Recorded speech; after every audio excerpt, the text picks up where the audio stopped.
ठीक है, स्टार्ट। नमस्कार, मैं डॉक्टर विभा अग्निहोत्री नारी शिक्षा निकेतन पीजी कॉलेज में मानव विज्ञान विभाग में एसोसिएट प्रोफेसर के पद पर कार्यरत हूँ। आज मैं आपके समक्ष कोर्स कोड BANC 132 की चर्चा करूंगी, जिसके अंतर्गत जैविक मानव विज्ञान की ब्लॉक 1, यूनिट 4 एंड 5 को कवर किया जाएगा।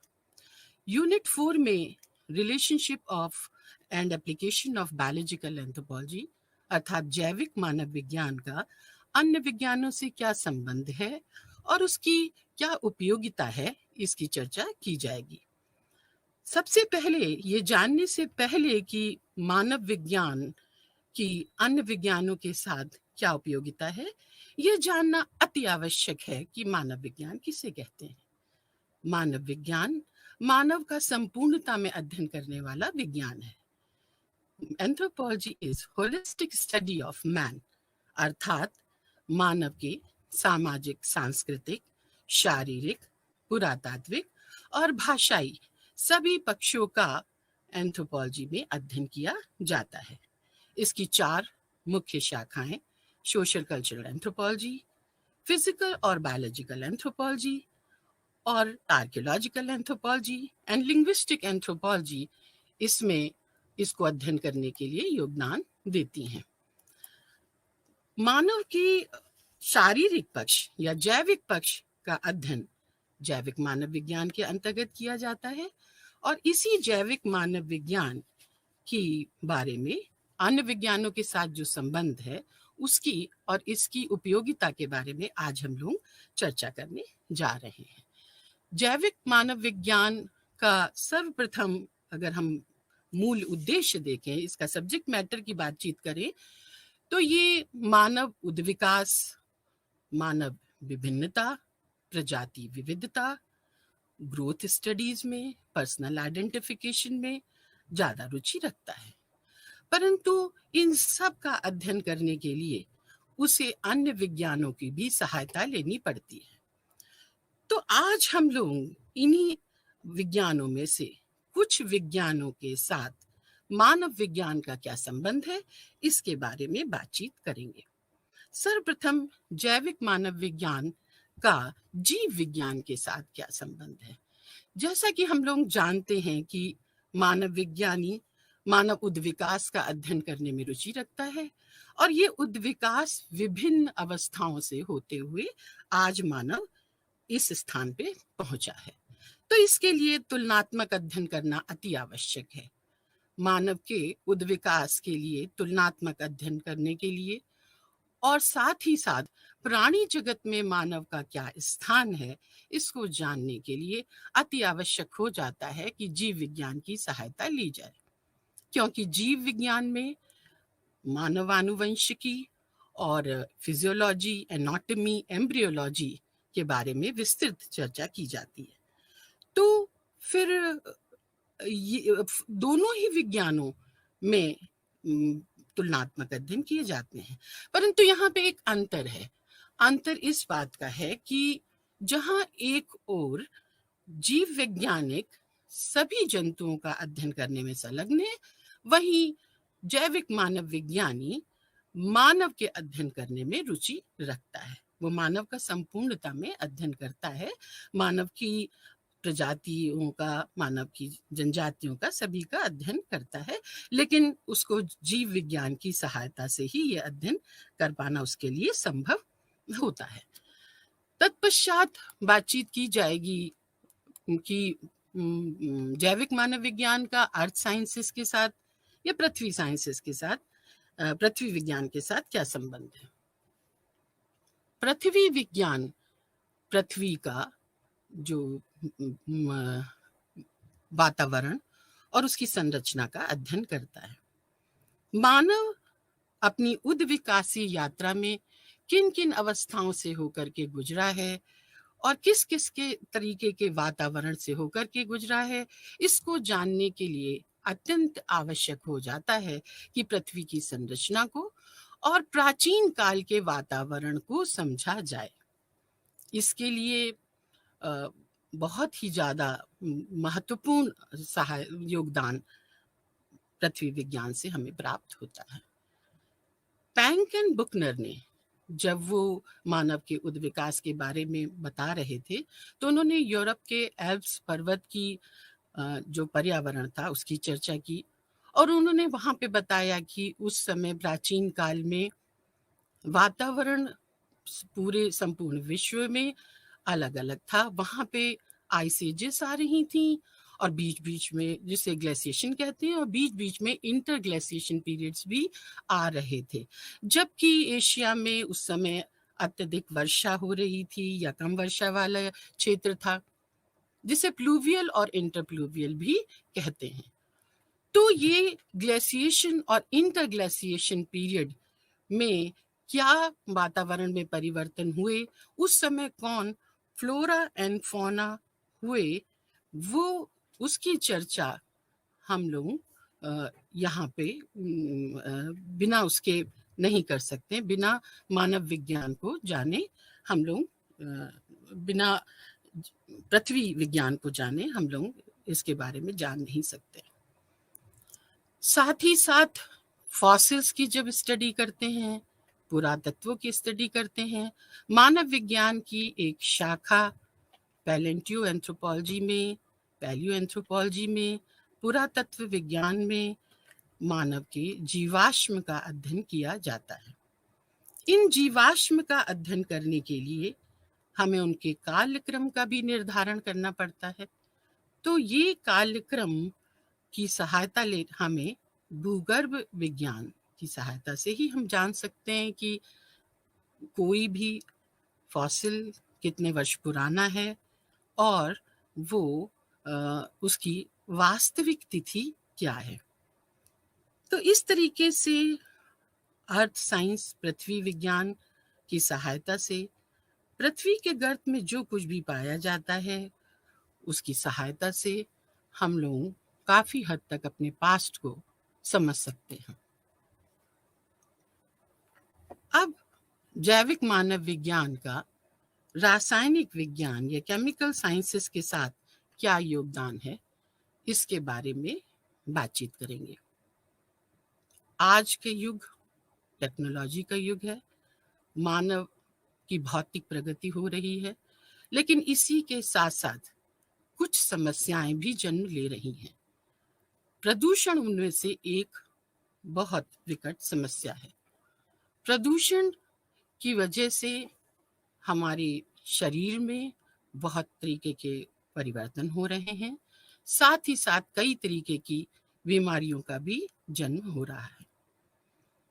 रासायनिक विज्ञान हमें इस परिप्रेक्ष्य में सहायता प्रदान करते हैं। जिस तरीके से लेड एक हैवी मेटल है, और वो अगर बढ़ जाता है, जो बढ़ भी रहा है, तो वो प्रीनेटल ग्रोथ के लिए काफ़ी ज़्यादा नुकसानदायक होता है। जो ह्यूमन पॉपुलेशन है, उनमें जो बच्चों का जन्म भी है, वो भी स्मॉलर साइज के बच्चे जन्म ले रहे हैं, और यहाँ तक कि 200 ग्राम तक का भी उसमें प्रभाव, कमी दिखाई दे रही है। तो इस तरीके से अगर केमिकल साइंसेस की बात की जाए, एक और भी बात मैं यहाँ चर्चा करना चाहूँगी कि जैसे सोडियम आजकल का जो पोषण हम लोगों का तत्व यूज कर रहे हैं, प्रयोग कर रहे हैं, उसमें सोडियम की मात्रा काफी ज्यादा होती है। तो इससे उच्च रक्तचाप और हृदय संबंधी समस्याएं जन्म ले रही हैं। इसी तरीके से अगर ब्लड में लिथियम की अधिकता हो जाती है, तो एक गंभीर मानसिक बीमारी बाइपोलर डिसऑर्डर का जन्म होता है। तो हम देख सकते हैं कि इन रसायनों का यदि अध्ययन हम करते हैं और इसके बारे में हमको जानकारी प्राप्त होती है, तभी हम लोग पोषण संबंधी परामर्श भी दे सकते हैं और भी बहुत सारी जानकारी प्रदान कर सकते हैं। और इसके लिए बेस जो है वो हमें केमिकल साइंसेस ही प्रदान करती है। एक और विज्ञान जिसके साथ संबंध की मैं चर्चा करना चाहूंगी, वो है स्वास्थ्य विज्ञान, हेल्थ साइंस। हेल्थ साइंस यानी स्वास्थ्य विज्ञान के अंतर्गत मानव की स्वास्थ्य, रोग और पोषण का अध्ययन किया जाता है। मानव विज्ञान की वह शाखा, खास तौर से जैविक मानव विज्ञान की वह शाखा जो मानव स्वास्थ्य के बारे में और रोग के बारे में अध्ययन करती है, उसको मेडिकल एंथ्रोपोलॉजी कहा जाता है। दूसरी तरफ पोषण संबंधी जो पोषण की कमी से जो बीमारियां होती हैं, उनका अध्ययन न्यूट्रिशनल एंथ्रोपोलॉजी या पोषकीय मानव विज्ञान के अंतर्गत किया जाता है। तो फिर ये सब जानकारी प्राप्त करने के लिए हम लोगों को चिकित्सा स्वास्थ्य विज्ञान की सहायता लेनी पड़ती है। परंतु यहाँ पे एक फर्क है।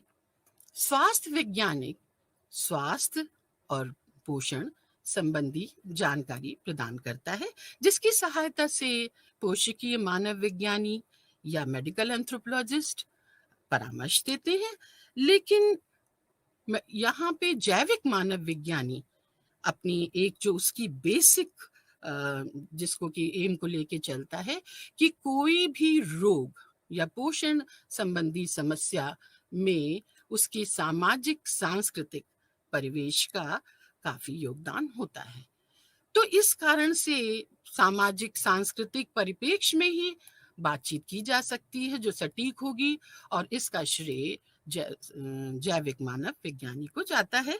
हालांकि ये कहना गलत नहीं होगा कि इसके लिए हमें स्वास्थ्य विज्ञान काफी सहायता प्रदान करता है। फिर एक और विज्ञान चिकित्सा विज्ञान, मेडिकल साइंस। मेडिकल साइंस में अगर हम लोग बात करें तो मेडिकल जो प्रैक्टिशनर होते हैं वो हमको काफ़ी सारी जानकारी प्रदान करते हैं रोग से संबंधित, और इनकी सहायता से हम लोग मानव विज्ञानी भी काफ़ी कुछ जानकारी प्राप्त करते हैं।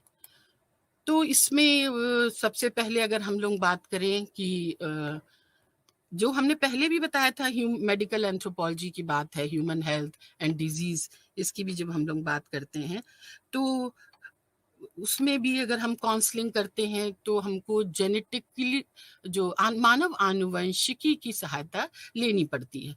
हमको मेडिकल एंथ्रोपोलॉजी में भी ये बताने के लिए कि कोई भी रोग अगर हो रहा है तो वो रोग किसी भी प्रजाति में या किसी भी व्यक्ति में या किसी भी समुदाय में उसकी आवृत्ति क्या होगी, उसकी आनुवंशिक संरचना से ह्यूमन हेरिडिटी से हम काफी हद तक जान सकते हैं, और इसका बेस मेडिकल साइंसेस ही प्रदान करते हैं। इसी के बेसिस पे इसकी एक और उपयोगिता एप्लीकेशन की बात जो हमें बाद में करनी है, लेकिन मैं यहाँ बताना चाहूंगी कि यूजेनिक्स मानव में किस तरीके के जो रोग हैं वो होते हैं और वो उनकी संतानों में भी कैसे जा सकते हैं, उसकी प्रोबेबिलिटी के बारे में भी हम बता सकते हैं, जिसके लिए हमें जो बेस है वो मेडिकल साइंस ही प्रदान करता है। उसकी सहायता से हम काफी हद तक परामर्श दे सकते हैं जो दंपति को कि आप विवाह के लिए, संतान के लिए जाइए कि नहीं जाइए, और बच्चे पैदा अगर करेंगे तो आप में ये रोग की प्रोबेबिलिटी हो सकती है। एक और विज्ञान स्टैटिस्टिकल साइंसेस, सांख्यिकी विज्ञान। आधुनिक जैविक मानव विज्ञान जो कुछ भी अध्ययन करता है वो किसी भी जन समुदाय की होमोजेनेटिक एंड हेट्रोजेनेटिक जो भी स्टडी करता है उसके लिए उसको सांख्यिकी विज्ञान की सहायता लेनी पड़ती है। उसी की सहायता से वो ये बता सकता है कि किसी भी कोई भी रोग है या जो पॉपुलेशन जेनेटिक्स है उसका रेशियो क्या होगा या वो कितना उसमें उसका फैलाव होगा इत्यादि के बारे में वो जानकारी प्रदान करने में सक्षम होता है। तो इसकी बेसिक टेक्निक जो है वो हमें स्टैटिस्टिकल या सांख्यिकी विज्ञान ही प्रदान करता है। तत्पश्चात हम लोग बायोमेडिकल साइंस की बात करते हैं अगर, तो उसमें भी जो है जो भी रोग हैं या जितनी भी हम विविधता है स्वास्थ्य संबंधी जो कुछ भी समस्याएं हैं इन सब का अध्ययन किया जाता है। बहुत सारे शोध समय समय पे हो रहे हैं जो इनका अध्ययन करते हैं।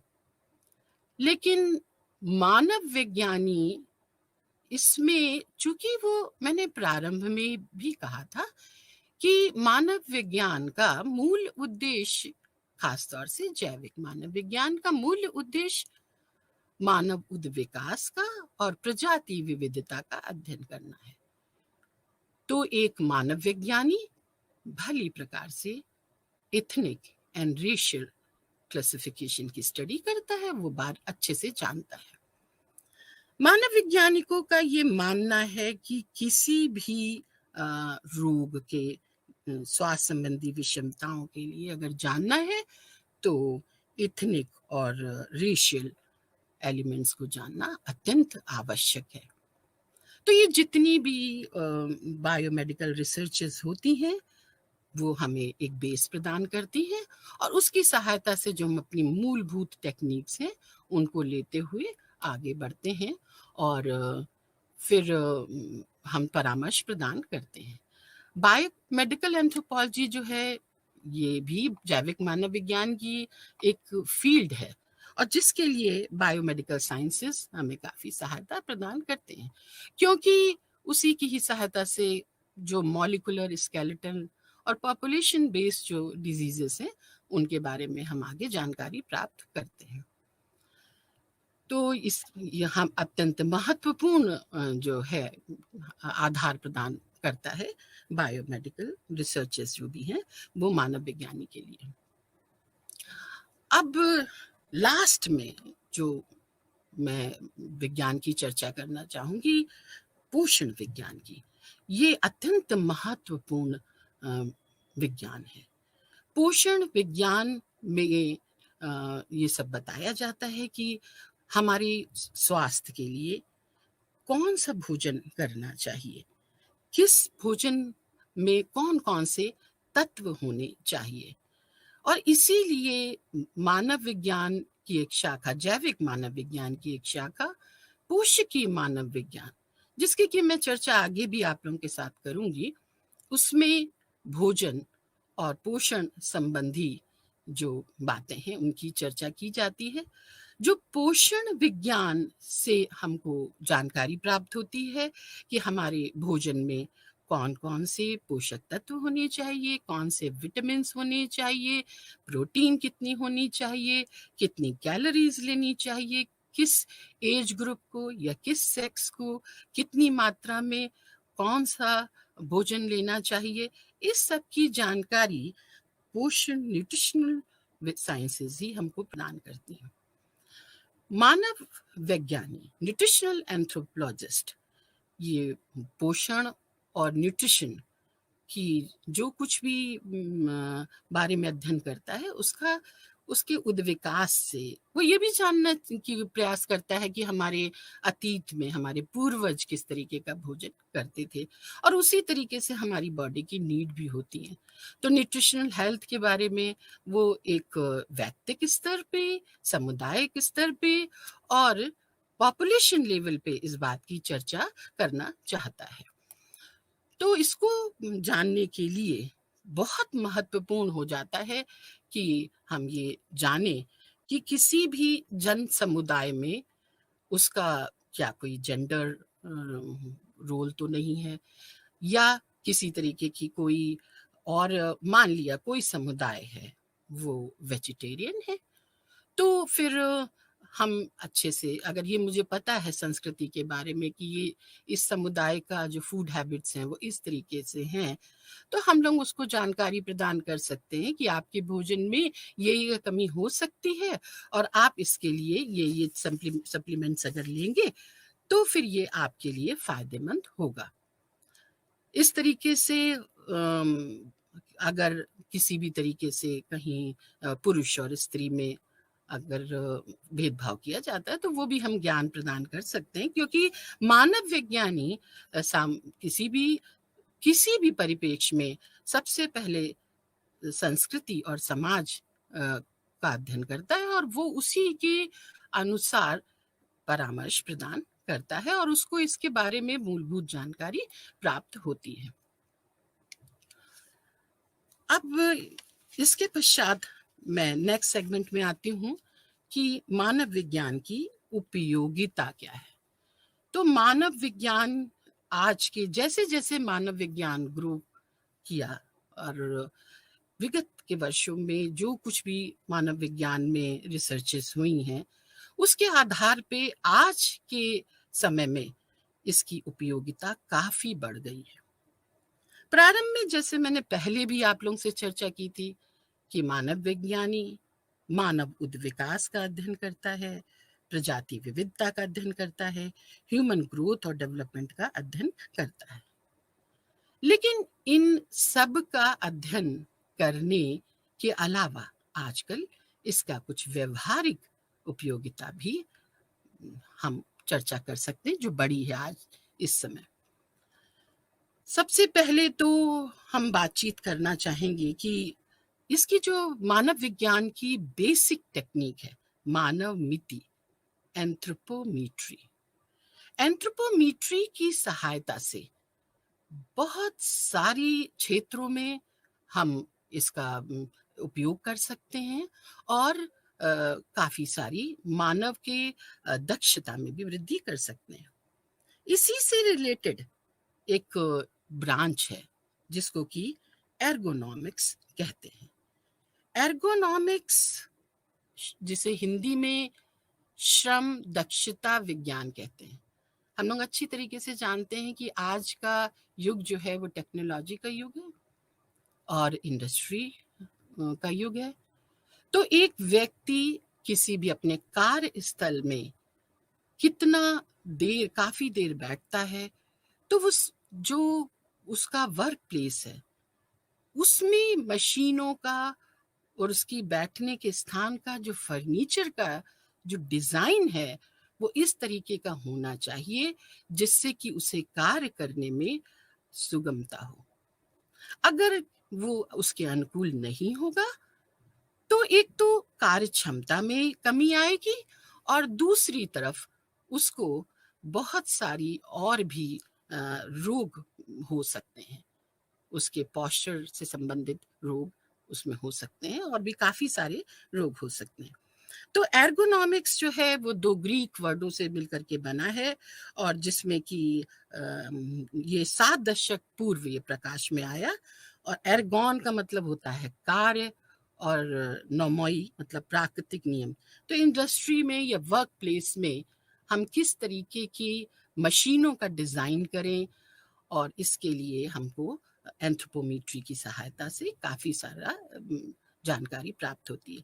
अब जैसे मानव मिति में एक मेजरमेंट हम लोग लेते हैं सिटिंग हाइट वर्टेक्स, तो एक चेयर कैसे होगी, उसका साइज कैसे होगा, अगर एक व्यक्ति की जो हमें मापे पता है तो उसके आधार पे हम चेयर का या सीट को डिजाइन कर सकते हैं और जिससे कि वो बड़े कायदे से काम कर सकता है।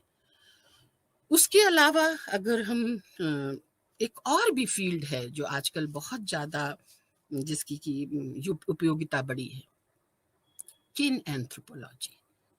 किन एंथ्रोपोलॉजी को सबसे पहले जेम्स स्टैंडर ने बात की थी और ये किन एंथ्रोपोलॉजी शब्द 1972 में बिल रॉस ने दिया था। उन्होंने ये बताया कि किसी भी खिलाड़ी को किस तरीके का खेल का चयन करना चाहिए, उसके इक्विपमेंट्स किस प्रकार के होने चाहिए, इसके लिए मानव विज्ञानी अच्छी तरीके से परामर्श दे सकता है।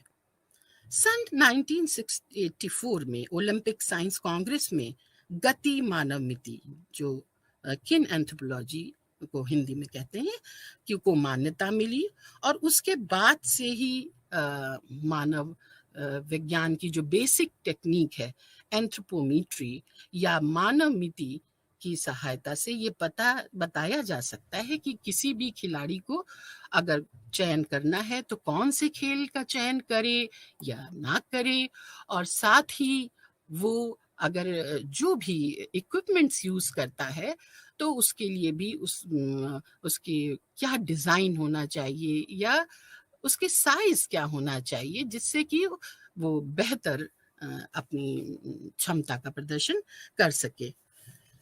तो इस तरीके से एर्गोनॉमिक्स के बाद किन एंथ्रोपोलॉजी, फिर एक बहुत ही महत्वपूर्ण बात जो मानव विज्ञानी करते हैं वो है कि जैसे कि किसी भी समाज में उनको ये बेसिक मानवानुवंशिकी का ज्ञान होता है, तो वो जैसे एक G6PD की डिफिशिएंसी है मान लिया, तो वो उसका अध्ययन करके ये बता सकते हैं कि अमुक व्यक्ति को अगर G6PD की डिफिशिएंसी है तो उसको मलेरिया की जो मलेरिया रोधक मेडिसिन है वो नहीं लेनी चाहिए, क्योंकि अगर वो ले लेगा तो फिर उसको एडवर्स इफेक्ट पड़ेगा। तो ये सब जो है ये पॉपुलेशन जेनेटिक्स में या ह्यूमन हेरिडिटी में मानव विज्ञानी अध्ययन करता है, तो इसी की सहायता से ये परामर्श भी दे सकता है कि अगर ये अमुक डिफिशिएंसी होगी तो अमुक रोग हो सकता है। और न केवल यहाँ पे, इसके अलावा भी बहुत सारी बातें हैं। वो मेजरमेंट्स लेता है और मेजरमेंट्स लेने के बाद ये भी बता सकता है कि जो हाइट और वेट लिया, तो हाइट और वेट लेने के बाद कि बीएमआई क्या है, आप ओवरवेट हैं कि अंडरवेट हैं। और ठीक है, इसके लिए पोषकीय मानव विज्ञानी की भी सहायता लेनी पड़ती है, और इन दो सब का मिला जुला मानव मिति और पोषकीय मानव विज्ञानी ये सब बता के परामर्श प्रदान कर सकते हैं कि स्वास्थ्य के दृष्टिकोण से हमें क्या करना चाहिए और भोजन में किन तत्वों का प्रयोग करना चाहिए और किनको त्यागना चाहिए। मानव विज्ञान में जैविक मानव विज्ञान खास तौर से उसका इंडस्ट्री में भी बहुत योगदान है। रेडीमेड गारमेंट्स में किस तरीके की एक पॉपुलेशन की स्टडी करके जो डेटा प्राप्त होता है, हर एक जैसा कि मैंने पहले ही कहा था कि प्रजाति का और समुदाय का अलग बॉडी कॉन्स्टिट्यूशन होता है, तो उसी के आधार पे मानव वैज्ञानिक डिजाइन करते हैं मानव मिति की सहायता से कि क्या रेडीमेड गारमेंट्स होनी चाहिए, शूज क्या होनी चाहिए, ट्रेन के बर्थ क्या होनी चाहिए, और यहाँ तक कि इन एरोप्लेन्स में भी। और सेकेंड वर्ल्ड वॉर के बाद तो इसका काफ़ी सारा योगदान जो है वो एयरफोर्स में भी आया कि वो कैसी उनकी ड्रेस हो, कैसी डिज़ाइन की जाए कि वो उसमें कंफर्टेबल हों। यहाँ तक कि आजकल हम लोग सभी हेलमेट यूज़ करते हैं, तो जो हेलमेट यूज़ करते हैं इसके लिए हमें 3 मापें लेनी होती हैं, और हेड लेंथ, हेड ब्रेथ और हेड सर्कमफेरेंस। ये मानव मिति की जो बेसिक टेक्निक में से एक टेक्निक है। इन मापों की सहायता से हेलमेट का निर्माण होता है, और हेलमेट से हम लोग देख के बता सकते हैं कि ये अगर वो पहुंचता है, हम लोग एक डेटा लेते हैं और डेटा की सहायता से हम लोग ये डिसाइड कर लेते हैं कि किस व्यक्ति के लिए कौन सा हेलमेट का साइज उपयुक्त होगा।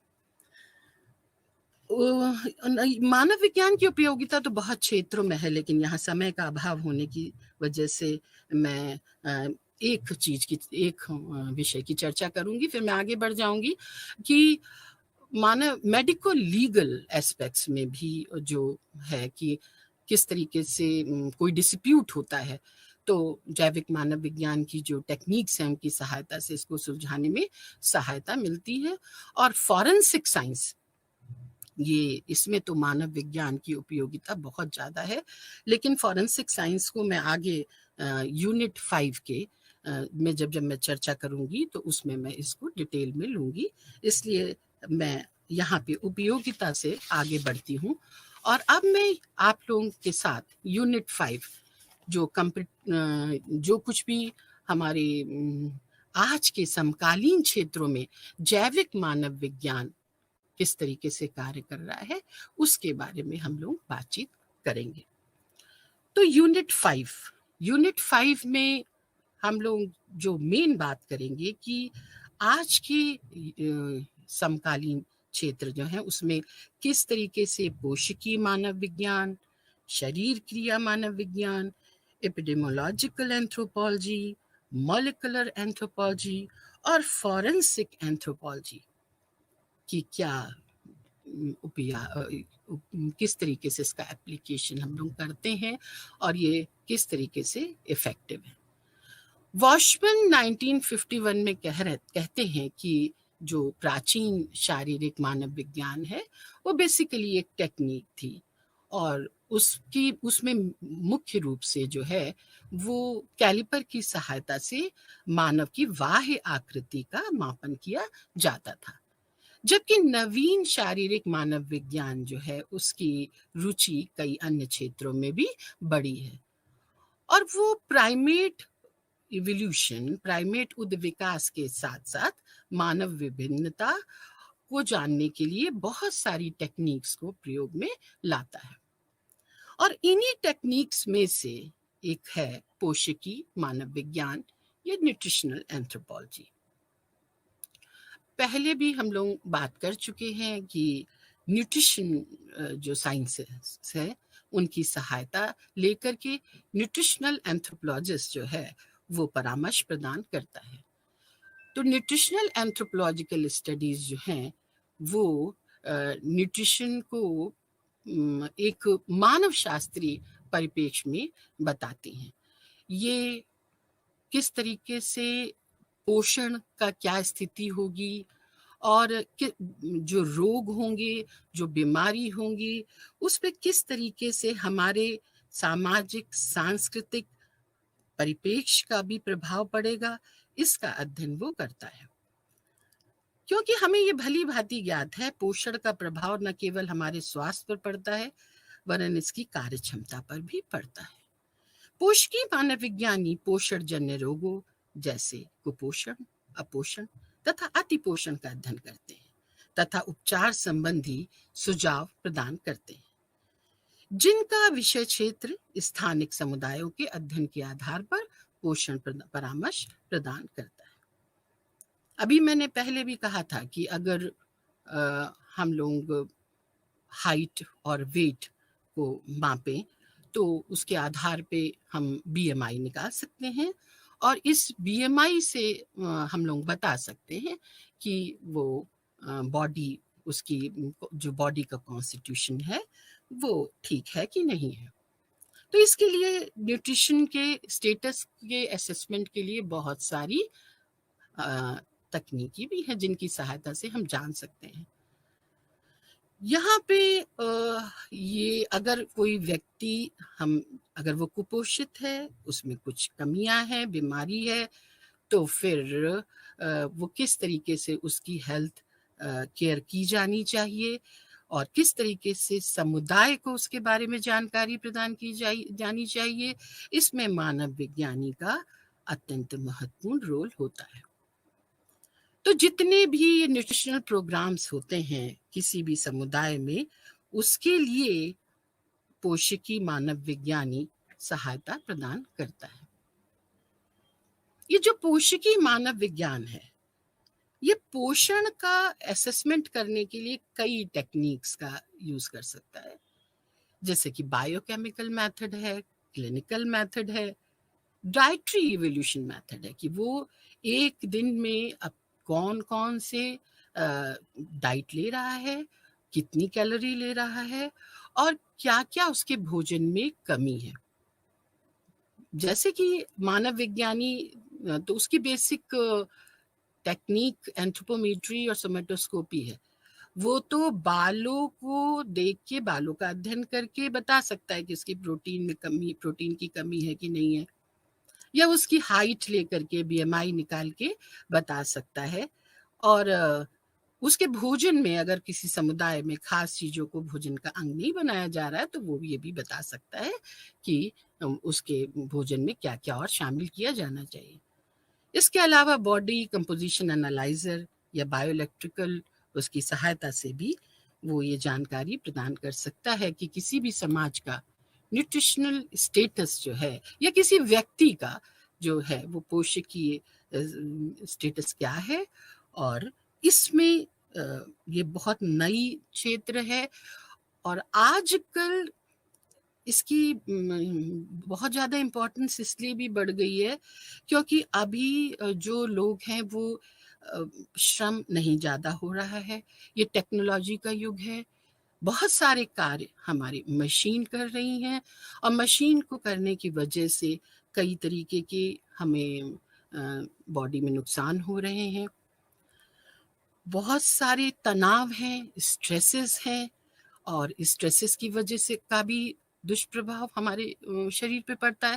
हालांकि इसकी चर्चा मैं फिजियोलॉजिकल एंथ्रोपोलॉजी में करूंगी, लेकिन यहाँ पे मैं ये बता दूं कि जो आजकल भोजन है, फास्ट फूड खा रहे हैं सब लोग, उसको पसंद करते हैं, या भोजन को प्रॉपर तरीके से खा ना बनाने का ना खाने का समय है किसी के पास, तो उसके कारण से भी बहुत सारी पोषण संबंधी समस्याएं जन्म ले रही हैं, और जिसका अध्ययन हमें कोशिकीय मानव विज्ञान के अंतर्गत करने से पता चल अध्ययन करें अगर, तो हम जान सकते हैं कि किस तरीके का दुष्प्रभाव हो रहा है अगर हम लोगों की जीवन शैली या भोजन में न्यूट्रिशन है या विटामिन्स हैं, इनकी कमी हो रही है, तो कैसे कैसे रोग हो सकते हैं।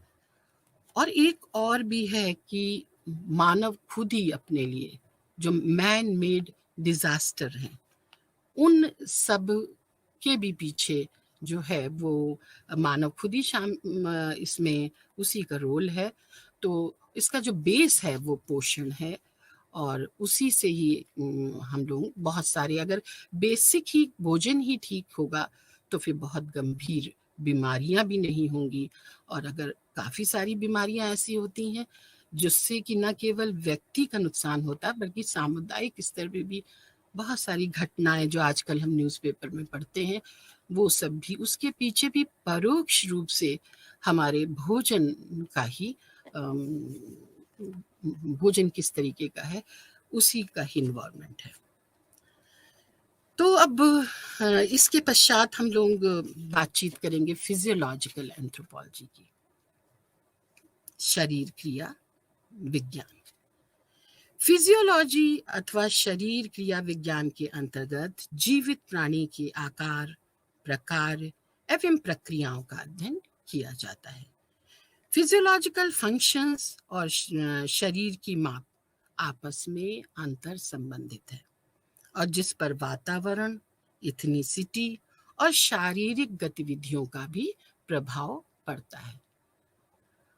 ये साइंस, जैसा कि पहले भी मैंने बताया था कि हम लोगों को बहुत सारी विज्ञानों की सहायता लेनी पड़ती है इसको जानने के लिए, लेकिन फिजियोलॉजी को जानने के लिए हमें मेडिकल साइंसेस की सहायता लेनी पड़ती है।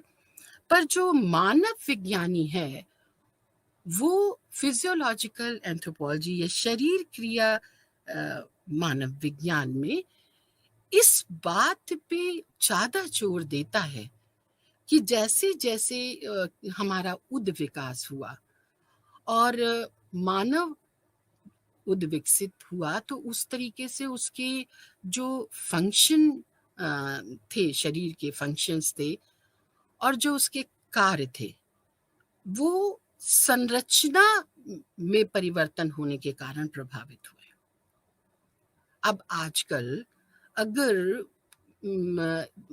किसी का बॉडी वेट बहुत ज्यादा है तो फिर क्या होगा, उसके शरीर पे, उसके हार्ट पे उसका प्रभाव पड़ेगा, उसके मेटाबॉलिक फंक्शन पे प्रभाव पड़ेगा, और इन्हीं सब की जानकारी जो है वो फिजियोलॉजिकल मानव विज्ञानी प्रदान करता है। तो शरीर का जो आकार है, अगर बीएमआई उसका ज्यादा है तो वो किस तरीके से जो वातावरण के साथ एडेप्टेशन में उसको समस्या आएगी। फिजियोलॉजिकल एंथ्रोपोलॉजी जो है वो किसी भी समाज और संस्कृति का अध्ययन करता है। ये जो प्राकृतिक विज्ञान है, फिजिक्स है या केमिस्ट्री है, ये सब भी जो है, इनकी भांति फिजियोलॉजिकल एंथ्रोपोलॉजिस्ट अध्ययन नहीं कर सकता है। वो क्योंकि उसको किसी भी शरीर क्रिया वैज्ञानिक को किसी भी चीज का अध्ययन करने से पहले ये जानना जरूरी होता है कि किसी भी व्यक्ति का, क्योंकि उसका सब्जेक्ट मैटर जो उसका मानव है, और मानव पे को अन्य जीवों पे भी पड़ता है। मैं ये नहीं कह रही हूँ प्लांट पे भी पड़ता है और भी सब पे पड़ता है। लेकिन जब हम लोग फिजियोलॉजिकल एंथ्रोपोलॉजी की बात कर रहे हैं, एंथ्रोपोलॉजी की बात कर रहे हैं, तो हम यहाँ पे मानव की बात कर रहे हैं। तो मानव के ऊपर उसके पर्यावरण का, उसकी संस्कृति का, उसके समाज का, ये सब चीजों का प्रभाव पड़ता है। और इन सब में जो परिवर्तन हो रहे हैं, उन सब के कारण उसकी फिजियोलॉजी में क्या परिवर्तन आएगा, इन सब के बारे में फिजियोलॉजिकल एंथ्रोपोलॉजिस्ट ज्ञान प्रदान करते हैं और इससे रिलेटेड परामर्श भी प्रदान करते हैं। नेक्स्ट सेक्शन पे मैं आ रही हूँ, एपिडेमियोलॉजिकल एंथ्रोपोलॉजी, महामारी विज्ञान। अत्यंत महत्वपूर्ण विज्ञान। आज के समकालीन समय में इसकी उपयोगिता बहुत ज़्यादा बढ़ गई है। हम लोग अच्छी तरीके से जानते हैं कि कोविड-19, अभी हम लोग उसको किस तरीके से वो आया और कैसे उसने हम सभी के जीवन को प्रभावित किया। ये न केवल किसी एक समुदाय में था, परंतु पूरे विश्व को इसने प्रभावित किया और आज भी ये महामारी हम लोगों के बीच में उपस्थित है। तो एंथ्रोपोलॉजिकल एपिडेमियोलॉजी इसमें क्या परामर्श देता है या क्या सहायता प्रदान कर सकता है, इसके बारे में हम लोग चर्चा करेंगे। एंथ्रोपोलॉजिकल एपिडेमियोलॉजी एक इंटीग्रेटेड एंड इंटरडिसिप्लिनरी अप्रोच है, जो कि जैविक मानव विज्ञान की एक उपशाखा है और जो मानव के स्वास्थ्य और रोग को उसके जैविक, सामाजिक, सांस्कृतिक परिप्रेक्ष्य में देखती है और किस तरीके से किसी भी रोग को के प्रसार में और उसकी रोकथाम में कैसे रोक लगा सकते हैं, इससे रिलेटेड स्ट्रेटजी बनाती है या परामर्श भी प्रदान करती है। एपिडेमियोलॉजी ये आज की बात नहीं है, इसको हम लोग बहुत साल पहले हिप्पोक्रेट्स के टाइम से ही बात कर सकते हैं, जब साइंस एयर, वाटर और प्लेस की बात थी। अगर हम लोग जानना चाहें कि एपिडेमियोलॉजी है क्या, तो epidemiology is the study of the distribution and determinants of health-related states or events in a specified population and the application of this study to the control of health problems. Docker 2006 में इस बात को कहते हैं कि महामारी विज्ञान या एपिडेमियोलॉजी जो है वो स्वास्थ्य की जो अवस्थाएं हैं और जो घटनाएं हैं उससे संबंधित किसी खास पॉपुलेशन में जो भी वितरण है और उसका अध्ययन करता है और किस तरीके से रोग को रोकथाम हम कर सकते हैं, इसके बारे में जानकारी प्रदान करता है। तो एपिडेमियोलॉजी का जो है वाइटल जो रोल है वो तो है कि किसी भी समुदाय की हेल्थ कंडीशंस की हम लोग इम्प्रूव करें और उसको हम लोग रोकथाम करें अगर निगेटिव इफेक्ट है तो। एंथ्रोपोलॉजिकल एपिडेमियोलॉजी जो है उसमें क्वांटिटेटिव और क्वालिटेटिव फैक्टर्स दोनों का ही जन समुदाय के स्तर पे परामर्श दिया जाता है और ये जो है ये किसी भी बीमारी को, जैसा मैं बार बार कहती हूँ कि वो एक सामुदायिक स्तर पे वहाँ की समाज और संस्कृति को ध्यान में रखते हुए ही उससे रिलेटेड परामर्श देता है। तो जैविक मानव विज्ञान की वह शाखा जो रोग एवं स्वास्थ्य के सामाजिक सांस्कृतिक परिप्रेक्ष्य से जुड़ी हुई है, उसी को एपिडेमियोलॉजी एंथ्रोपोलॉजी कहते हैं। इसका मुख्य कार्य है किसी भी समुदाय के स्वास्थ्य को इम्प्रूव करना। अब इस संदर्भ में मेडिकल प्रैक्टिशनर से एंथ्रोपोलॉजिस्ट जो है, एपिडेमियोलॉजिकल एंथ्रोपोलॉजिस्ट जो है वो भिन्न है। मैं बार बार कोविड-19 की बात कर रही हूँ क्योंकि ये महामारी जो है वो इसने बहुत ज़्यादा हम लोगों को प्रभावित किया है। अब ये कहाँ से ये कोविड-19 जो है सभी जानते हैं कि ये इसका प्रसार कैसे हुआ, क्या हुआ, इस विषय में मैं चर्चा नहीं करना चाहूँगी। लेकिन एक मेडिकल प्रैक्टिशनर जो है वो इसके बारे में जब बातचीत करता है तो वो ये बताता है कि किस तरीके से इसको हम क्या निदान दें, जबकि जो मानव विज्ञानी है वो इसको ये सोच के परामर्श प्रदान करता है कि हम जो कुछ भी निदान प्रस्तुत कर रहे हैं वो क्या उस जन समुदाय में किस तरीके से हम लागू कर सकते हैं, या ये बीमारी कैसे हुई है, और इसको लागू करने के लिए हमको ये भी तो जानना होगा कि क्या वो कहाँ तक इसमें ये लागू हो सकेगा, और अगर नहीं लागू हो पा रहा है तो हमको इसको किस तरीके से लागू करने के लिए क्या क्या उपाय करने होंगे, और कैसे हम इसकी रोकथाम कर सकते हैं। क्योंकि मानव विज्ञानी सरल समाजों का अध्ययन करता है, वो जनजाति समाज का भी अध्ययन करता है, वो उनसे निकटता से जुड़ा रहता है, इसलिए वो एक जन समुदाय को ये जितनी भी जानकारी है उसको भली भांति प्रदान कर सकता है। एपिडेमियोलॉजिकल स्टडीज जो हैं वो भी दो तरीके से हम बात कर सकते हैं, एक तो डिस्क्रिप्टिव होती है और दूसरा एनालिटिकल होती है।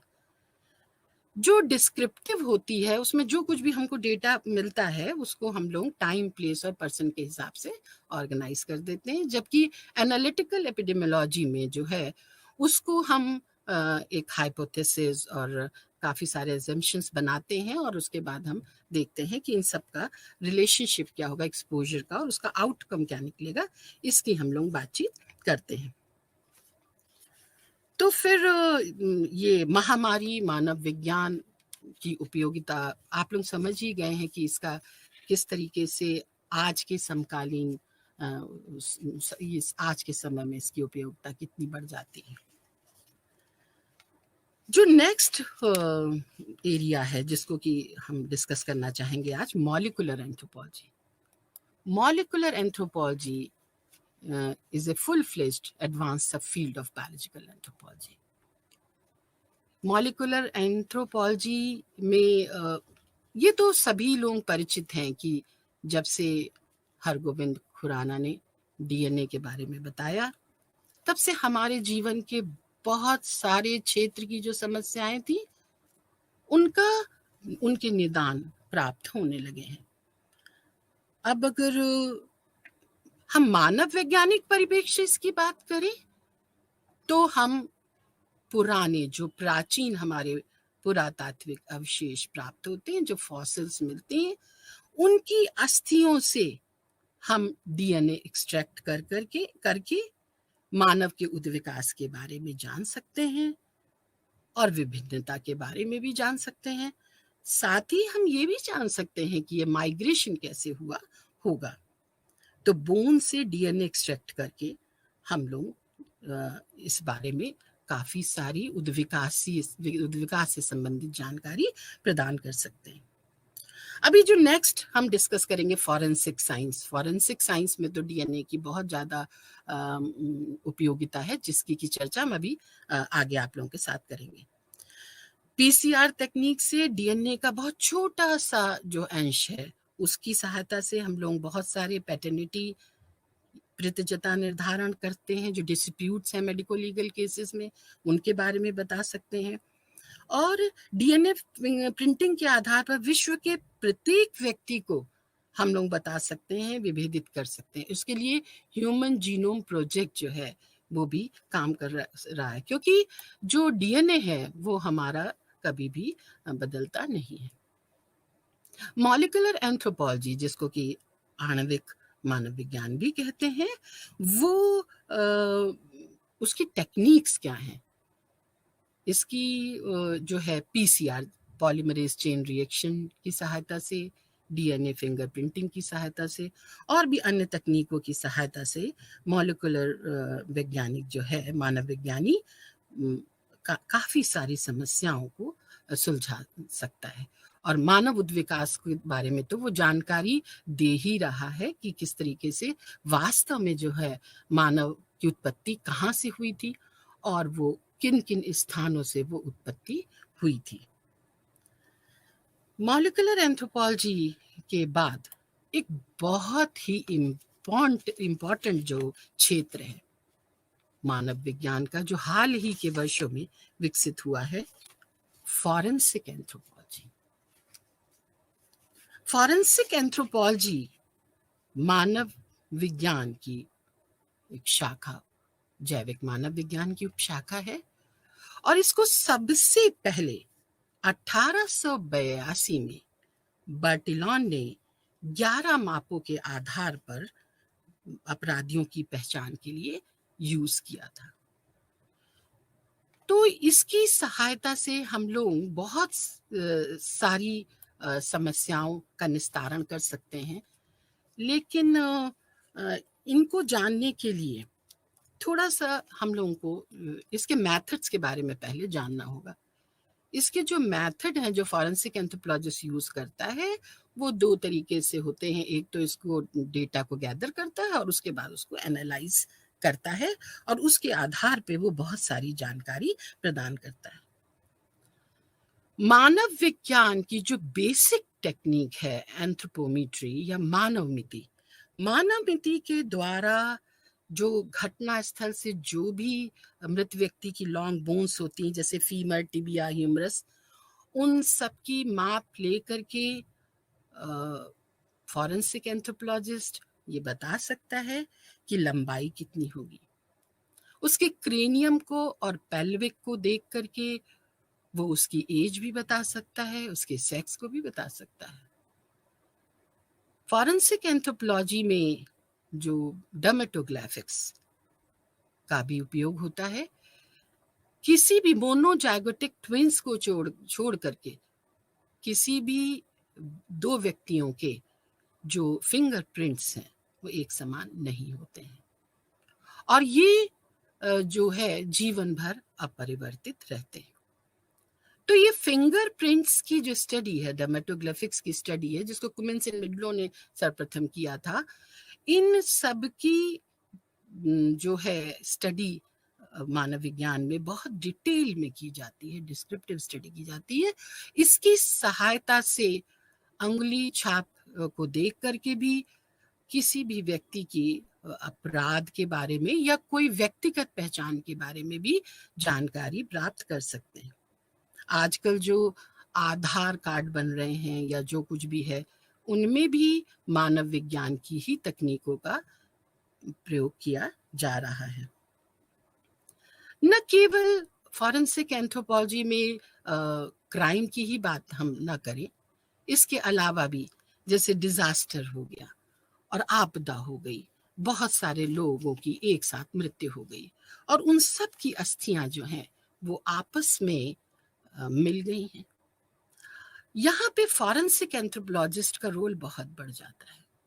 वो इन सब से डीएनए भी लेके आइडेंटिफाई कर सकता है, और उसके अलावा बता सकता है कि अस्थियां कौन सी अस्थि किसकी है। वो ये भी बता सकता है, जैसा कि मैंने पहले बताया है, कि वो आयु का निर्धारण कर सकता है, सेक्स का भी निर्धारण कर सकता है। फॉरेंसिक एंथ्रोपोलॉजिस्ट जितने भी पैटर्निटी डिस्प्यूट्स होते हैं, कि अगर किसी भी ये पिता माता को लेकर के, या जो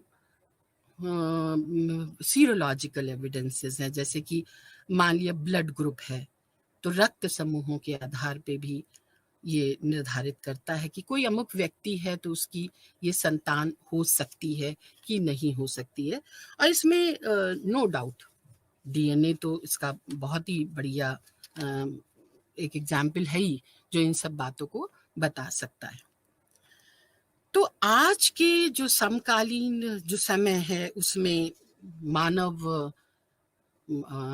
अपने वातावरण के साथ अनुकूलन स्थापित कर रहा है, और उसको नई नई तरीके के चैलेंजेस को, चुनौतियों का सामना करना पड़ रहा है।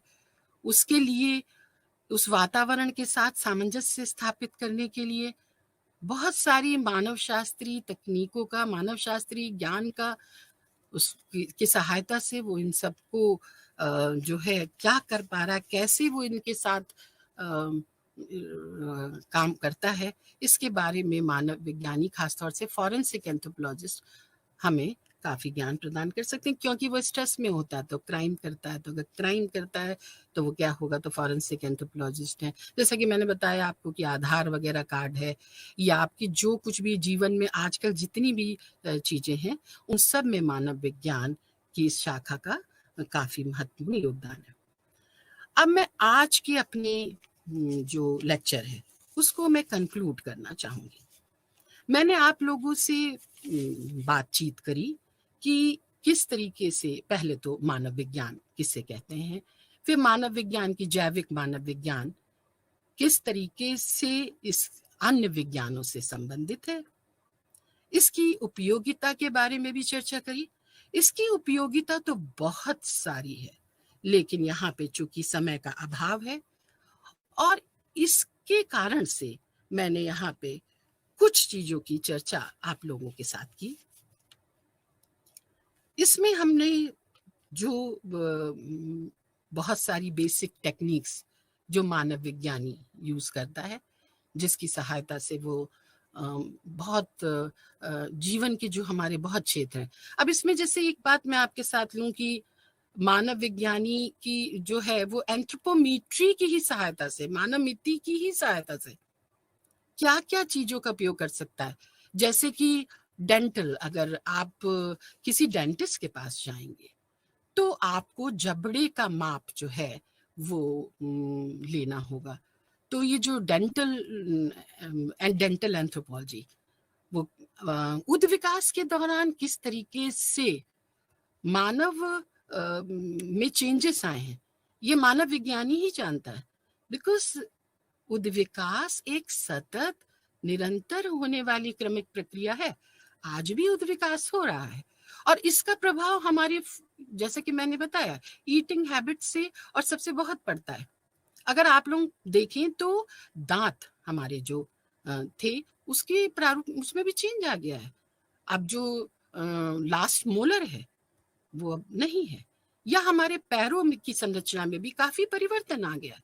और कुछ दिन बाद इसका, क्योंकि उद्विकास सतत लेकिन धीमी प्रक्रिया है, तो इसमें हमारी बॉडी के कंपोजिशन में इसका प्रभाव पड़ेगा और इसकी वजह से उसके फिजियोलॉजी में भी प्रभाव पड़ेगा, बहुत सारी चीजों में प्रभाव पड़ेगा, जिसके बारे में मानव विज्ञानी एक भविष्यवाणी कर सकते हैं। तो फिर इसका ये जो यूज है, जैसे मैंने भी बताया कि डेंटल साइंस में भी यूज है और बहुत सारी अन्य क्षेत्रों में भी है। समय अभाव के कारण मैं इसकी चर्चा अभी यहाँ पे नहीं कर पा रही हूँ, लेकिन उसके बाद हम लोग बात करते हैं कि आज के क्षेत्र में ये जो मानव शास्त्रीय ज्ञान है, खासतौर से जैविक मानव विज्ञान, हमारे जीवन में किस तरीके से उपयोगी है। तो आप जान ही रहे हैं, न्यूट्रिशन, पोषण एक बहुत महत्वपूर्ण, जो हेल्दी लाइफस्टाइल के लिए हमें, ओबेसिटी, बहुत सारी समस्याओं का जड़ ही ओबेसिटी है। और ओबेसिटी के पीछे जो कारण है वो हमारा जो टेक्नोलॉजिकल एडवांसमेंट है, जो अब सब मशीन कार्य कर रही हैं, तो उसी की वजह से हमारे शरीर में भी उसका प्रभाव पड़ रहा है। और उसमें क्या, और साथ ही जो हमारा भोजन संबंधी आदतें हैं, उसकी वजह से हमारे शरीर में क्या तत्वों की कमी हो रही है, पोषकीय मानव विज्ञान निदान प्रदान करता है। और इन्हीं सब का प्रभाव हमारे शरीर क्रिया पे भी पड़ता है। और इन्हीं जो हमारी महत्वाकांक्षाएं हैं, उसी का ही तो दुष्परिणाम है कोविड-19। ये जो है, ये जैसे भी आया, लेकिन इसके पीछे जो मेन एक कारण था वो यही था कि ये जो है हमारे जीवन में इसने कितना आतंक इस कारण ने फैलाया। ठीक है, हमेशा निगेटिव ही नहीं है। मॉलिक्यूलर एंथ्रोपोलॉजी, जो डीएनए की टेक्निक्स है खास तौर से, वो हमारे जीवन में किस तरीके से उपयोगी है, और इसी की एक सहायता फॉरेंसिक एंथ्रोपोलॉजी की भी मैंने चर्चा की। इसी के साथ मैं अपने लेक्चर को समाप्त करती हूँ। नमस्कार।